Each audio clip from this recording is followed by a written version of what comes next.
السلام علیکم ورحمۃ اللہ وبرکاتہ۔ بسم اللہ الرحمن الرحیم۔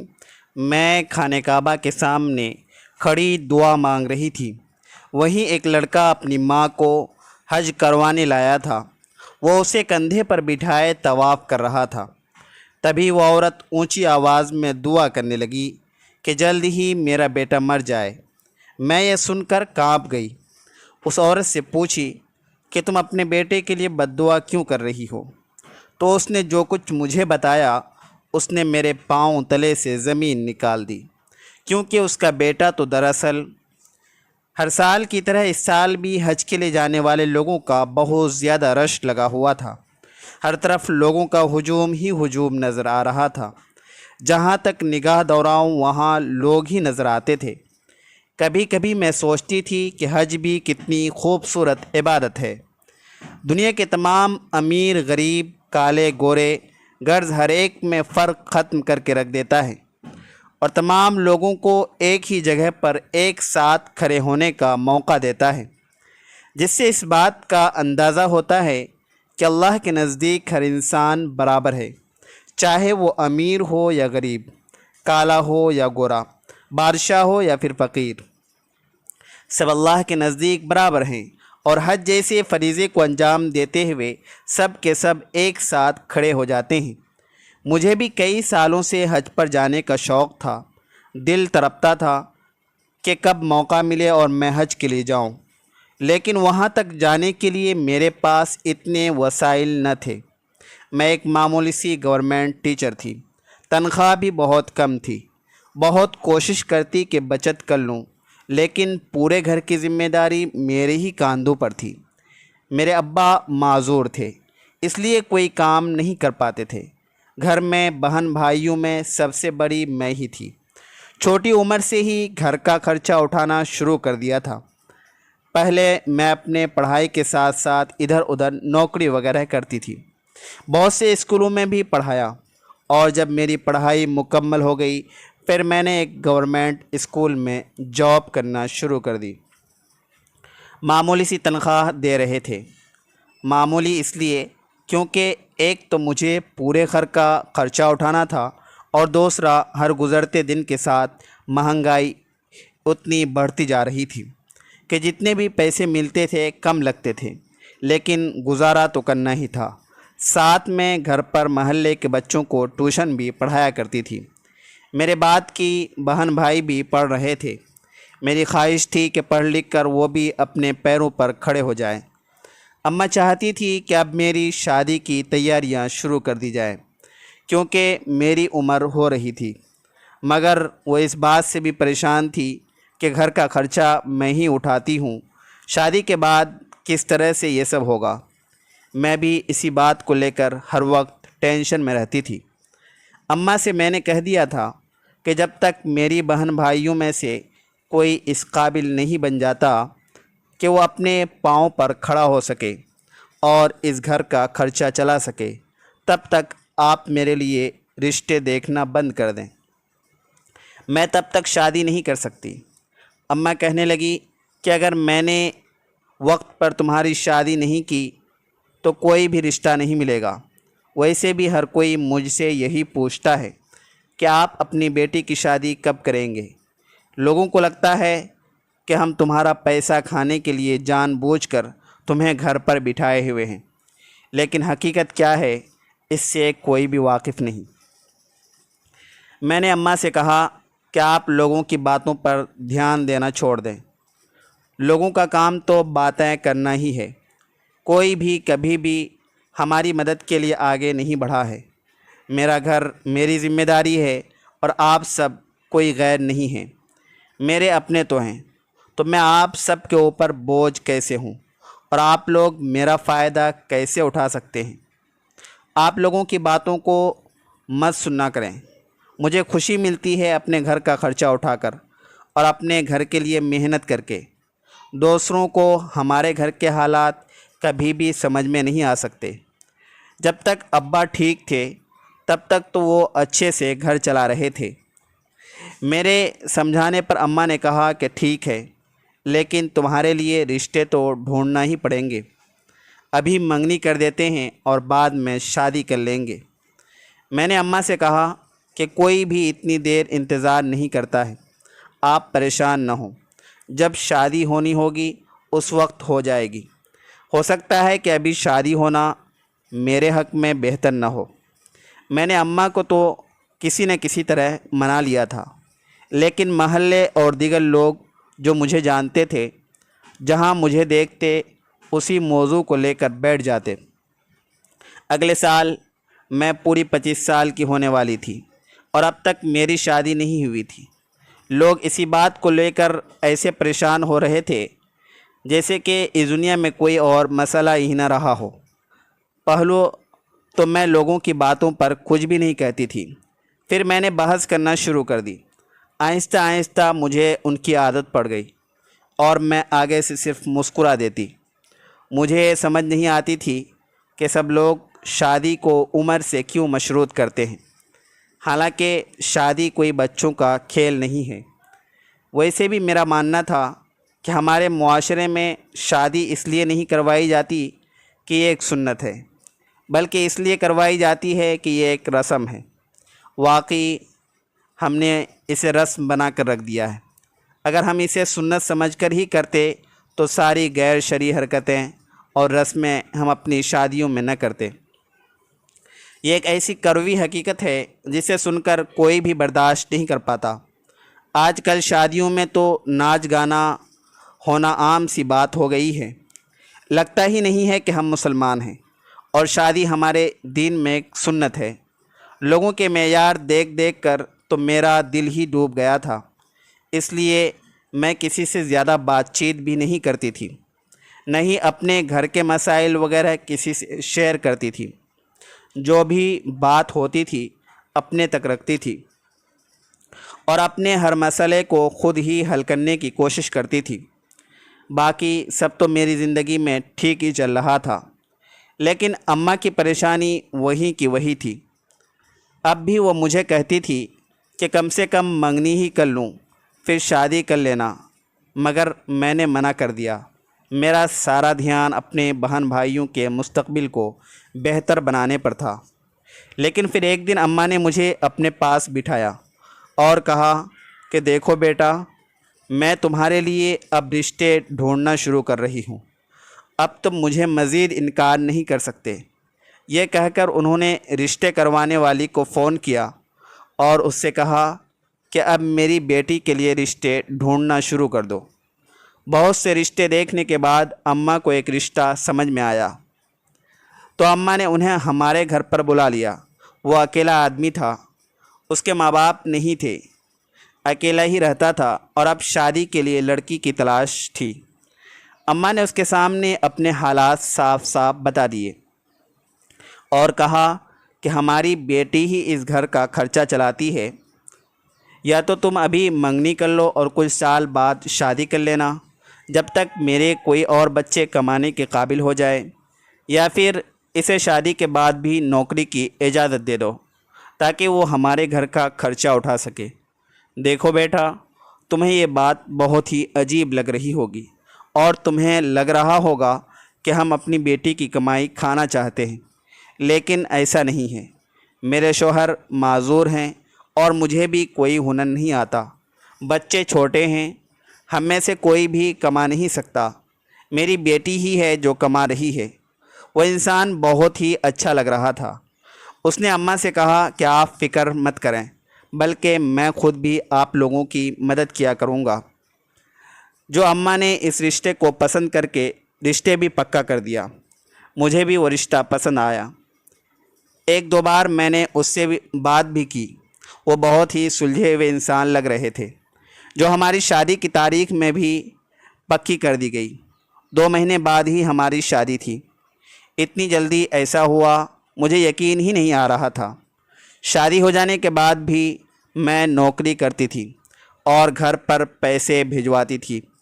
میرے شوہر نے کبھی بھی اس بات پر اعتراض نہیں کیا، بلکہ کبھی کبھی تو وہ میری مدد بھی کر دیا کرتے تھے اور اس طرح سے مدد کرتے تھے کہ مجھے محسوس بھی نہیں ہوتا تھا۔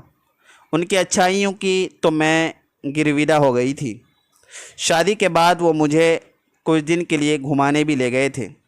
زندگی میں اتنی مصروفیت رہی تھی کہ کبھی بھی اپنے لیے وقت نہیں نکالا تھا اور نہیں کہیں گھومنے گئی تھی۔ پہلی بار اپنے شوہر کے ساتھ ہی گھومنے کے لیے گئی تھی۔ شمالی علاقے جات میں لے گئے تھے۔ وہاں کی خوبصورتی دیکھ کر تو میں دنگ رہ گئی۔ اتنی خوبصورت علاقے بھی ہمارے ملک میں موجود ہیں۔ ویسے بھی اپنے وطن سے، اپنے دیش سے، اپنے ملک سے بہت محبت تھی۔ مجھے تو ان لوگوں پر حیرت ہوتی تھی جو اپنے ہی وطن کو چھوڑ کر چلے جاتے تھے۔ ایک دن میرے شوہر نے مجھ سے کہا کہ دیکھو، میں جانتا ہوں کہ تم نوکری کر کے تھک جاتی ہو، اگر تم یہ نہیں کر پا رہی ہو تو مجھے بتاؤ، میں تمہارے گھر والوں کا خرچہ اٹھا لوں گا۔ میں نے اپنے شوہر کو محبت سے دیکھا اور ان سے کہا کہ دیکھیں، آپ کی بات میں سمجھتی ہوں اور یہ بھی جانتی ہوں کہ آپ کو میرا خیال ہے، لیکن وہ میرے گھر والے ہیں اور اماں کو یہ بات بالکل بھی اچھی نہیں لگے گی کہ آپ ان کا خرچہ اٹھائیں۔ ویسے بھی میرے بڑے بھائی کا کالج اس سال ختم ہو جائے گا اور وہ ایک نوکری بھی ڈھونڈ چکا ہے، ادھر سے اس سے اچھی تنخواہ مل رہی ہے، تو میں اپنی نوکری چھوڑ دوں گی۔ میرے بھائی نے خود مجھ سے یہ بات کہی ہے۔ میرے شوہر سن کر خوش ہو گئے اور کہنے لگے کہ یہ اچھی بات ہے، ورنہ تمہاری اماں بھی ہمیشہ اس بات پر پریشان رہتی ہے، لیکن مجھے تم سے حد سے زیادہ پیار ہے۔ تم جس طرح سے اپنے گھر والوں کا خیال رکھتی ہو، میری زندگی میں ایک نعمت بن کر آئی ہو۔ اپنے شوہر کی محبت پر تو میری آنکھیں بھیگ گئی۔ پھر کچھ عرصے بعد جب میرے بھائی نے نوکری کرنا شروع کر دی اور مجھے تسلی ہو گئی کہ گھر کا خرچہ آرام سے چل سکتا ہے، تو میں نے اپنی نوکری چھوڑ دی اور اب میں پورا وقت گھر پر رہتی اور گھر کے کام کاج کرتی۔ مجھے بہت سی کتابیں پڑھنے کا شوق تھا۔ میں نے اپنے شوق کو پورا کرنے کے لیے بہت سی کتابیں خریدی اور فارغ وقت میں بیٹھ کر ان کتابوں کو پڑھنے لگی۔ ان کتابوں سے مجھے بہت کچھ سیکھنے کو ملتا تھا۔ ایک دن میرے شوہر نے صبح آفس جانے سے پہلے مجھ سے کہا کہ میں تمہیں آج ایک سرپرائز دوں گا، تم یقیناً بہت زیادہ خوش ہو جاؤ گی۔ میں حیران ہوں کہ آخر وہ مجھے کون سا سرپرائز دینا چاہتے ہیں، ایسی کیا بات ہو سکتی ہے۔ پورا دن میں اسی بارے میں سوچتی رہی۔ مجھے بے تابی سے انتظار تھا کہ کب شام کو آفس سے واپس آئیں گے اور مجھے سرپرائز کے بارے میں بتائیں گے۔ جب شام ہوئی تو میرے شوہر واپس آئے۔ میں فوراً ان کے پاس آئی، انہیں پانی وغیرہ دیا، پھر ان سے پوچھا کہ آپ نے مجھ سے کہا تھا کہ آپ مجھے کوئی سرپرائز دیں گے، اب بتائیں نا کون سا سرپرائز تھا۔ میں پورا دن اسی بارے میں سوچ رہی تھی۔ یہ سن کر وہ ہنس پڑے اور کہنے لگے کہ تم نے کتنی پاگل ہو، بچوں کی طرح چھوٹی چھوٹی چیز پر خوش ہو جاتی ہے۔ اچھا دیکھو، تم ہمیشہ سے حج پر جانا چاہتی تھی نا، تو میری کمپنی نے کچھ لوگوں کو چنا ہے جو اس سال کمپنی کی طرف سے حج پر جائیں گے۔ سارا خرچہ کمپنی ہی اٹھائے گی اور ان لوگوں میں میرا نام بھی آیا ہے۔ اب تم تیاری کر لو، ہم جلد ہی حج کے لیے جائیں گے۔ یہ سن کر تو میری خوشی کی کوئی امتحان نہ رہے۔ اتنے سالوں کا خواب اب سچ ہونے جا رہا تھا۔ میں نے اللہ کا بے حد شکر ادا کیا کہ اس نے ایک وسیلہ بنا دیا۔ میں نے کبھی سوچا بھی نہیں تھا کہ مجھے ایسا موقع بھی ملے گا۔ میں اور میرے شوہر ہم دونوں ہی بہت زیادہ خوش تھے اور بار بار اللہ کا شکر ادا کر رہے تھے کہ اس نے ہمیں ایسی سعادت سے نوازا۔ میں نے جلدی جلدی تیاری کرنا شروع کر دی۔ اماں کو بھی فون کر کے بتا دیا کہ ہم حج کرنے جائیں گے۔ وہ بھی سن کر خوش ہوئی اور دعائیں دینے لگی۔ جانے سے پہلے میں اماں ابا سے ملنے کے لیے آ گئی۔ ابا اشکبار تھے اور کہہ رہے تھے میری بہت خواہش تھی کہ میں بھی حج پر جاؤں۔ میں نے ابا سے کہا کہ اچھا، امید رکھیں ایک دن انشاءاللہ آپ کو بھی موقع ملے گا، میں آپ کے لیے بہت دعائیں کروں گی۔ سب سے مل کر ہم لوگ ایئرپورٹ کے لیے نکل گئے۔ مجھ سے تو اپنے جذبات سنبھالے ہی نہیں جا رہے تھے۔ جب سعودی عرب پہنچے تو خوشی کے مارے میری آنکھوں سے آنسو نکل رہے تھے۔ ہم ایک اچھے سے ہوٹل میں رکے تھے، اور جب میں نے پہلی بار خانہ کعبہ کی طرف، خانہ خدا کی طرف نگاہ کی تو میرے جذبات بالکل ہی الگ ہو گئے تھے۔ میں صرف سوچا کرتی تھی کہ خانہ کعبہ جاؤں گی، اور آج اپنی آنکھوں کے سامنے خانہ کعبہ کو دیکھ رہی تھی۔ اس مقدس جگہ پر کھڑے ہو کر میرا دل بہت سی دعائیں کر رہا تھا۔ میرے ہونٹوں سے الفاظ نہیں نکل پا رہے تھے۔ میں نے اپنے ابا کے لیے بہت سی دعائیں کی۔ پھر ہم واپس ہوٹل میں آ گئے۔ جیسے جیسے میں وہاں عبادت کرتی تھی، ویسے ویسے میرا دل بہت ہی زیادہ نرم ہوتا جا رہا تھا۔ میرا دل کر رہا تھا کہ میں ساری زندگی یہیں پر رہتا۔ میں جانتی تھی کہ یہ دن میری زندگی کے سب سے یادگار دن بننے والے تھے۔ ایک دن میں خانہ کعبہ کے سامنے کھڑی اللہ کے حضور دعائیں مانگ رہی تھی۔ تبھی میں نے دیکھا کہ ایک نوجوان ایک بوڑھی عورت کو اپنے کاندھے پر بٹھائے طواف کروا رہا تھا۔ جب اندر دیکھ کر مجھے بہت زیادہ خوشی ہوئی کہ کتنا نیک بیٹا ہے، اپنی ماں کو کاندھے پر بٹھا کر طواف کروا رہا ہے۔ لیکن پھر اچانک سے ہی میں نے اسی عورت کی آواز سنی۔ وہ اونچی آواز میں دعا کر رہی تھی کہ اس کا بیٹا مر جائے۔ یہ سن کر تو میں کانپ گئی کہ کوئی ماں اتنے نیک بیٹے کے بارے میں ایسی بد دعا کیسے کر سکتی ہے، اور وہ بھی خانہ کعبہ کے سامنے۔ میں فوراً سے پریشان ہو گئی کہ آخر کیا ہوا ہے جو ایک ماں ایسی بد دعائیں کر رہی ہے۔ میرے لیے بہت ہی حیرت کا مقام تھا۔ اس کے پاس موجود دیگر لوگ بھی اس عورت کو حیرت سے دیکھ رہے تھے کہ آخر اپنے بیٹے کے بارے میں ایسا کیوں کہہ رہی ہے، اور اس کے لیے ایسی بد دعائیں کیوں کر رہی ہے۔ مگر میں نے دیکھا کہ اس نوجوان کو اس سب سے کوئی فرق نہیں پڑ رہا تھا۔ وہ خاموشی سے اپنی ماں کو کاندھے پر بٹھائے طواف کروا رہا تھا۔ میں اپنے شوہر کے ساتھ واپس ہوٹل میں گئی اور انہیں سارا واقعہ بتایا۔ میرے شوہر نے کہا کہ جانے ایسی کیا بات ہے جو ایسی دعا کر رہی تھی، یہ تو بہت ہی تعجب کی بات ہے۔ میں نے باقی پوری رات اسی بارے میں سوچتی رہی۔ اگلے دن دوبارہ مجھے خانہ کعبہ میں وہی عورت بیٹھی نظر آئی۔ آج بھی وہ دعا کر رہی تھی۔ مجھے لگا کہ وہ دوبارہ سے اپنے بیٹے کی موت کی دعا کر رہی ہوگی۔ میں نے سوچا کیوں نہ میں آج جا کر اس عورت سے پوچھوں آخر وہ اپنے بیٹے کے لیے ایسی دعا کیوں کر رہی ہے۔ میں اس کے قریب گئی اور اس سے کہنے لگی کہ اماں جی، کیا میں آپ سے کچھ بات کر سکتی ہوں؟ وہ بولی ہاں بیٹا، بولو کیا بات ہے۔ میں نے کہا کہ کل میں نے آپ کو دیکھا تھا کہ آپ کا بیٹا آپ کو کاندھے پر بٹھائے طواف کروا رہا تھا، اور آپ اسی کے کاندھے پر بیٹھی بد دعا دے رہی تھی کہ میرا بیٹا مر جائے۔ ایسا کیوں ہے؟ آخر آپ کے بیٹے نے ایسا کیا کیا ہے جو آپ کے منہ سے اپنے ہی بیٹے کے لیے ایسی بد دعا نکل رہی تھی؟ میری بات سن کر اس عورت کی آنکھوں سے آنسو گرنے لگے۔ پھر اس نے کہا کہ بیٹی، میں نے بہت ہی مجبور ہو کر یہ دعا کی تھی۔ یہ بد دعا نہیں بلکہ دعا تھی۔ میں جانتی ہوں کہ سب لوگ حیران ہو رہے ہوں گے، میں اپنے بیٹے کے لیے ایسی دعا کیوں کر رہی ہوں۔ کوئی ماں بھلا ایسی دعا کبھی کر سکتی ہے؟ لیکن میرا بیٹا بہت ہی زیادہ تکلیف میں ہے۔ اس کی حالت اتنی خراب ہے کہ میں تمہیں بتا نہیں سکتی۔ دراصل میں پاکستان سے ہی تعلق رکھتی ہوں اور ایک چھوٹے سے گاؤں میں رہتی ہوں۔ ہماری کافی بڑی بڑی زمینیں ہیں اور روپے پیسے کی کوئی کمی نہیں ہے۔ میرے 2 ہی بیٹے ہیں۔ بڑا بیٹا تو وہ جو کل مجھے اپنے کاندھوں پر بٹھائے طواف کروا رہا تھا، اور دوسرا بیٹا بہت ہی پیار سے پالا ہم نے۔ ایک دن گاؤں میں کھیلتے کھیلتے وہ گر گیا اور اسے چوٹ لگ گئی۔ خون زیادہ بہہ گیا تھا تو ہم اسے ہاسپٹل لے گئے۔ ڈاکٹر نے اس کے مرہم پٹی کی اور کہا کہ وہ جلد ہی ٹھیک ہو جائے گا، لیکن اس کا زخم ٹھیک ہی نہیں ہو رہا تھا۔ مسلسل علاج کے بعد بھی کوئی فرق نظر نہیں آ رہا تھا۔ میرا بیٹا جو ہنستا کھیلتا اور بھاگتا دوڑتا تھا، لیکن اچانک ایسی پریشانی ان پر آ پڑی۔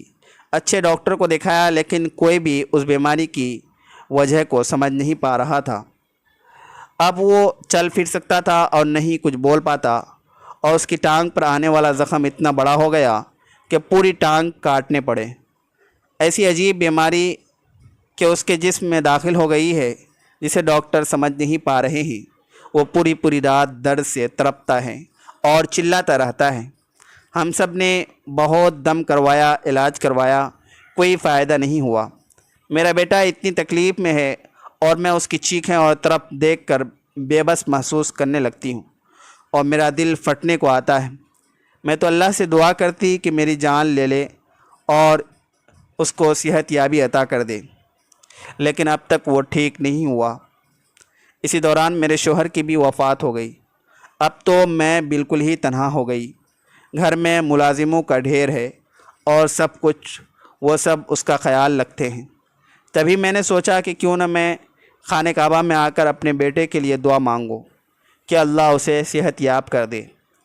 میں جب یہاں آئی، اس کے لیے دعا مانگی، اور اسی رات مجھے گاؤں سے فون آیا ملازم کا کہ وہ بہت ہی زیادہ تکلیف میں ہے، اتنا تڑپ رہا ہے کہ اس سے بہتر اسے موت لگ رہی ہے۔ میری حالت پھر سے خراب ہو گئی۔ پھر میں اپنے دل میں پتھر باندھ کر بڑے بیٹے سے کہا کہ مجھے خانہ کعبہ کے پاس لے جاؤ، میں وہاں جا کر دعا کروں گی کہ اگر اس کے یہ موت بہتر ہے تو اللہ اسے موت دے دے، لیکن اس تکلیف سے اسے نجات مل جائے۔ دیکھو، میں ماں ہوں اور ایسی دعا کر رہی تھی اپنی اولاد کے لیے۔ میرا دل کتنا تڑپ رہا ہے یہ صرف میں جانتی ہوں، لیکن میں کیا کروں، میں مجبور ہوں۔ اس عورت کی داستان سن کر تو میری آنکھوں سے آنسو نکل آئے، کیونکہ کوئی ماں اپنی اولاد کو اتنی تڑپ اور تکلیف میں کیسے دیکھ سکتی ہے۔ میں نے اس عورت کو سمجھایا کہ تم امید کا دامن ہاتھ سے مت چھوڑو اور اپنے بیٹے کے لیے ایسی دعا مت کرو، بس اس کی صحت یابی کی دعا کرو، دیکھو گے وہ جلد ہی بالکل ٹھیک ہو جائے گا۔ پھر میں جتنے دن تک وہاں رہی روزانہ اس بوڑھی عورت سے ملتی اور اسے تسلی دیتی اور خود بھی اس کے بیٹے کی صحت یابی کے لیے دعا کرتی۔ جب ہم وہاں سے واپس پاکستان آنے لگے تو اس عورت نے کہا کہ تم مجھے اپنا فون نمبر دے دو اور مجھ سے رابطے میں رہنا، ہو سکتا ہے کبھی ہماری ملاقات ہو جائے۔ تم نے میرا بہت ساتھ دیا ہے اور مجھے بہت حوصلہ دیا ہے، اور امید کہ میں روزانہ اپنے بیٹے کی صحت یابی کے لیے دعائیں مانگتی رہوں گی۔ پھر ہم لوگ پاکستان آ گئے۔ پاکستان آ کر میں اس عورت کے بارے میں اکثر سوچا کرتی تھی کہ نہ جانے اس کا بیٹا اب کیسا ہوگا۔ جب سے ہم واپس آئے تھے اس نے ایک بار بھی رابطہ نہیں کیا تھا۔ میری بھی ہمت نہیں ہوئی کہ میں خود ان سے رابطہ کروں کہ کیا پتہ اسے یہ بات اچھی لگے یا نہ لگے۔ کچھ دن گزر جانے کے بعد مجھے پتہ چلا کہ میں امید سے ہوں۔ مجھے اور میرے شوہر کو جب یہ بات پتہ چلا تو ہم دونوں خوشی سے پھولے نہ سما رہے تھے۔ انہی دنوں میرے موبائل پر ایک انجان نمبر سے کال آنے لگی۔ میں نے کال اٹھائی تو پتہ چلا کہ دوسری طرف وہی بوڑھی عورت تھی جو مجھے خانہ کعبہ میں ملی تھی۔ اس کی آواز سن کر تو میں فوراً خوش ہو گئی اور اس سے کہنے لگی کہ آپ کا بیٹا اب کیسا ہے؟ اس عورت کی آواز سے مجھے خوشی محسوس ہو رہی تھی۔ اس نے مجھے بتایا کہ جب میں حج سے واپس آئی اور گھر میں اپنے بیٹے کو دیکھا تو مجھے پہلے سے کافی بہتر لگ رہا تھا، اور نہ جانے کس طرح سے اس کی بیماری ختم ہو رہی تھی، اور اب وہ بالکل ٹھیک ہے اور اپنے پاؤں پر کھڑا بھی ہو پا رہا ہے۔ اسے تکلیف بھی نہیں ہوتی۔ ڈاکٹر کا کہنا ہے کہ یہ تو معجزہ ہوا ہے، کچھ ہی وقت میں وہ مکمل طور پر ٹھیک ہو جائے گا۔ میں نے تمہارا شکریہ ادا کرنے کے لیے کال کی تھی کہ تم اس دن اگر مجھے امید نہ دلاتی تو شاید میں اپنے بڑے بیٹے کو کھو چکی ہوتی۔ اس کی بات سن کر میں نے کہا ایسی کوئی بات نہیں ہے، ہمیں کبھی بھی مایوس نہیں ہونا چاہیے اور اللہ سے ہمیشہ اچھے کی امید کرنی چاہیے۔ یہ کہہ کر میں نے فون رکھ دیا اور بیٹھ کر سوچنے لگی کہ کبھی کبھی ہم انسان کتنے مایوس ہو جاتے ہیں اور خود کو بہت ہی بے بس محسوس کرنے لگتے ہیں۔ اگر ایسے وقت میں ہم اللہ پر بھروسہ رکھیں تو کوئی نہ کوئی معجزہ ضرور ظاہر ہوتا ہے۔ پھر اس نے ہمیں گھر پر دعوت پر بلایا۔ کچھ دن میں ہم اس کے گھر جا کر اس سے ملے، کیونکہ دعوت سے انکار کرنا درست بات نہیں ہے۔ میرا شوہر بھی راضی ہو گیا تھا۔ پھر کچھ دن بعد ہم اس عورت کے گاؤں پہنچے جہاں ان کی بہت بڑی حویلی بنی ہوئی تھی۔ وہ ہمارے استقبال کے لیے دروازے پر پہلے سے کھڑی تھی۔ اس نے مجھے اتنے پیار سے ملا کہ ہمارا دل باغ باغ ہو گیا۔ اب اکثر ہم اس سے ملنے گاؤں جاتے رہتے ہیں۔ اپنی زندگی میں نے ایک سبق سیکھا ہے کہ جہاں اچھے لوگ ہوتے ہیں وہاں برے بھی ہوتے ہیں، اور لازم نہیں کہ ہر انسان بہت ہی زیادہ اچھا اور معصوم ہو یا پھر کوئی انسان بہت ہی برا ہو، کیونکہ اچھائی اور برائی ہر انسان کے اندر ہوتی ہے، اور یہ انسان کے اوپر منحصر ہوتا ہے کہ وہ اپنے اندر کی اچھائی کو زیادہ باہر لائے یا پھر اپنے اندر کی برائی کو۔ یہ وہ اپنی مرضی سے منتخب کرتا ہے، اور پھر اس کا عکس بھی ایسا ہی نظر آتا ہے۔ ناظرین، ویڈیو اچھی لگے تو ویڈیو کو لائک کریں، شیئر کریں، چینل کو سبسکرائب کریں، اور کمنٹ باکس میں اللہ تعالیٰ کے 99 ناموں میں سے ایک نام ضرور ٹائپ کریں۔